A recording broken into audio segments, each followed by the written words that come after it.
berkomunikasi dengan efektif. Dan tentu sebaliknya demikian, ketika orang itu belum dikenalnya dengan baik, maka peluangnya berkomunikasi secara intens itu tidak maksimal.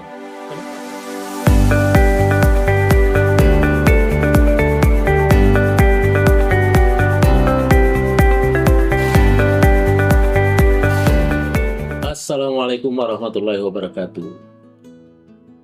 Para pemirsaku sekalian, di mana berada,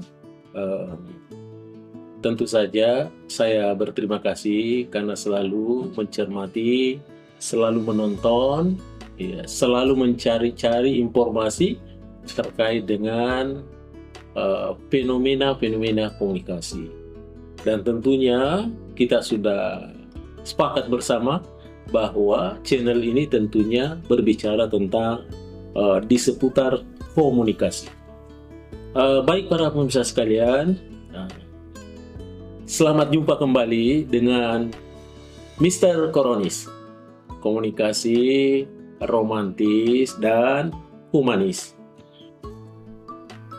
Baik para pemirsa sekalian dimanapun berada, baik yang tentunya berada di dalam negara Republik Indonesia yang tercinta, atau sementara ada melakukan lawatan, kunjungan, atau ada juga yang tentunya melakukan kegiatan-kegiatan lebih serius ya.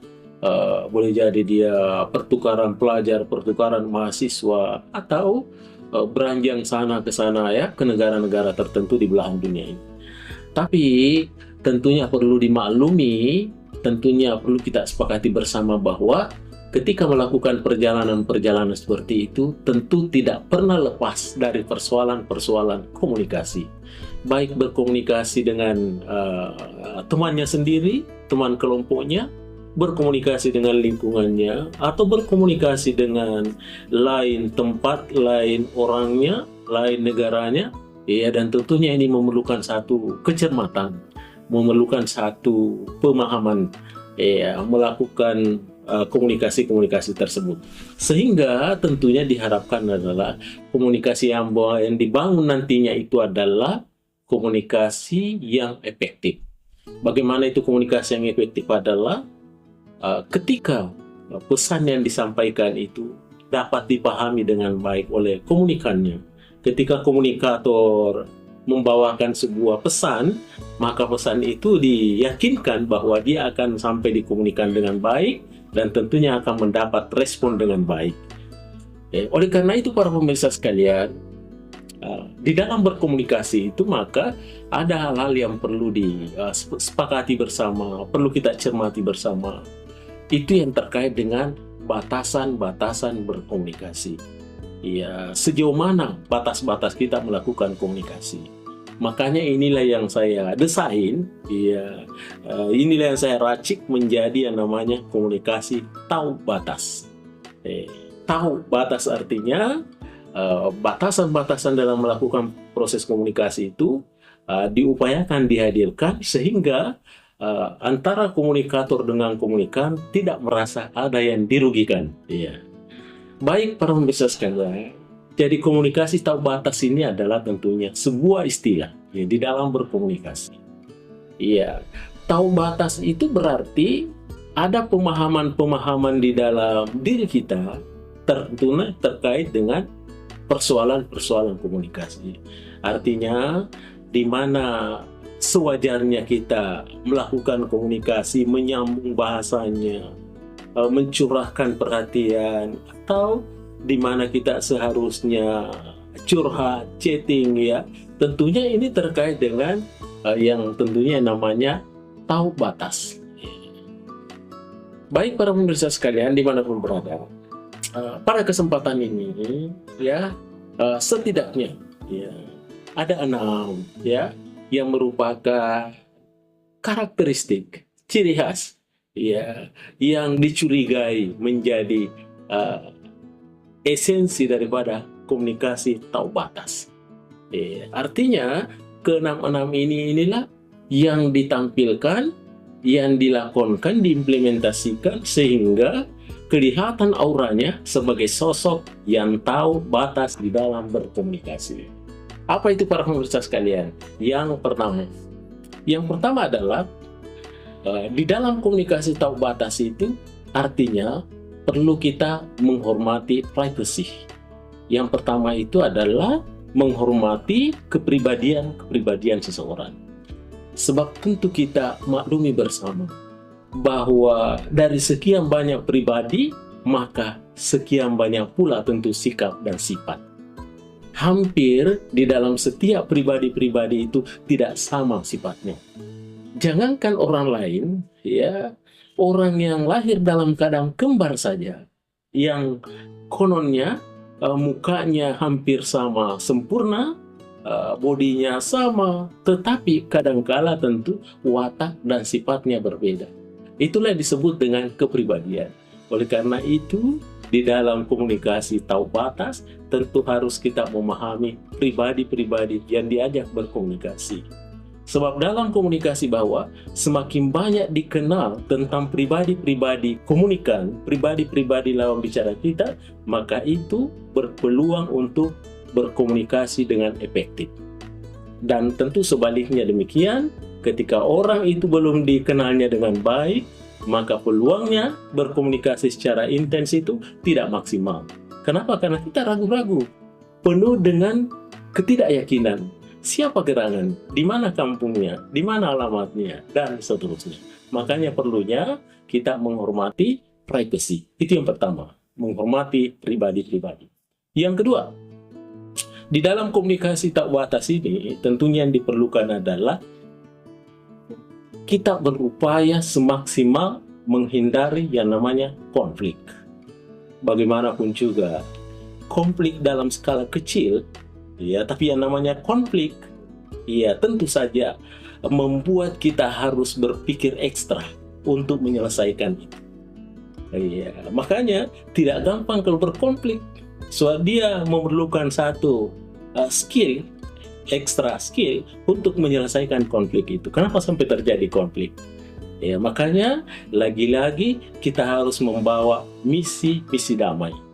Ya. Kalau mampu kita damaikan, ya. Kalau belum mampu kita damaikan, maka janganlah mengacau. Ya. Itu namanya menghindari yang namanya konflik. Ya. Tetapi kalau ternyata kita berusaha untuk menghindari konflik, ternyata konflik itu datang, maka tentunya kita tidak lari dari konflik, tetapi kita harus menyelesaikan masalah-masalah konflik sebatas daripada kemampuan-kemampuan kita. Tentu tolok ukurnya masing-masing ada. Ya, makanya di yang kedua ini tentang bagaimana komunikasi tahu batas itu adalah menghindari konflik.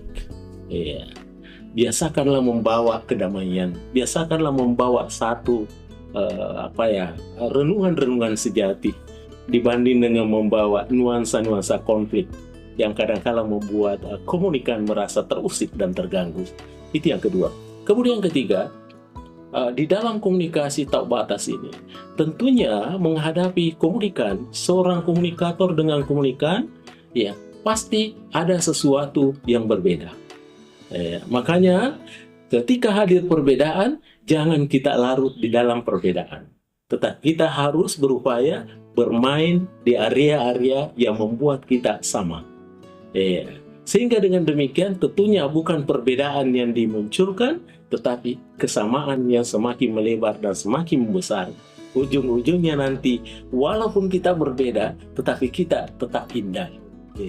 Bagaimanapun juga ya, apa yang kita lakukan kadang-kala berbeda dengan orang, tapi tidak semestinya harus kita berkonflik. Karena kadang-kala perbedaan-perbedaan itu membawa sebuah keindahan-keindahan. Iya, kita lihat bagaimana warnanya pelangi begitu kontras antara hitam, putih, dan merah. Tetapi ujung-ujungnya dia menghadirkan sebuah keindahan-keindahan. Itu yang ketiga. Kemudian yang keempat, di dalam berkomunikasi tanpa batas ini tentunya kita berupaya menghindari yang namanya gosip. Ya, gosip tentunya adalah membuat satu alur cerita ya terhadap lawan bicara kita, dan kemudian kita bisa mengumbarnya, dan kemudian kita bisa publish tentunya. Dia membuat sebuah deklarasi, boleh jadi itu benar, tapi tidak sepantasnya kita katakan. Makanya di dalam komunikasi itu antara konten dan konteks tidak boleh terlepas. Konten, walaupun kontennya benar, tapi perlu kita pikirkan konteksnya. Wajarkah kita ceritakan tentang gosip itu atau tidak? Ya, pantaskah atau tidak pantas? Itu yang keempat.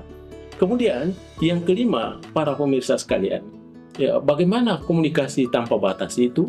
Tentunya dia menghormati waktu dan ruang. Ya, dia mengapresiasi setiap detak waktu. Ya. Kata penggiat waktu bahwa dalam 1 detik sama dengan setitik harapan. Jadi dalam 1 menit berarti 30 detik, maka 36 harapan. Dalam 1 menit berarti 60 harapan. Karena 60 detik waktu. Dia menghormati itu waktu dan ruang. Iya. Kemudian yang terakhir para pemirsa sekalian, yang keenam adalah yang menandai komunikasi tak batas adalah menggunakan bahasa sopan dan santun. Kadangkala dia boleh jadi marah, tidak sesuai harapannya, tetapi kadangkala masih menggunakan bahasa-bahasa yang wajar. Sehingga marahnya itu adalah marah secara akademik, bukan marah secara brutal. Artinya, kalau dia sosok akademisi dan dia marah, marahnya itu masih membawa pesan atau nilai-nilai edukasi yang baik. Sehingga marahnya bisa menjadi patron, marahnya bisa menjadi nasihat, atau marahnya bisa menjadi satu perubahan yang terjadi terhadap yang dimarahinya. Karena dia menggunakan bahasa-bahasa yang sopan dan santun. Baik para pemirsa sekalian, kira-kira inilah yang menjadi renungan kita bersama terkait dengan komunikasi tak batas, di mana karakteristiknya ada 6 tentunya minimalnya. Kalau ada saudara-saudara berpendapat 7 atau 8 atau lebih dari itu, tidak ada masalah.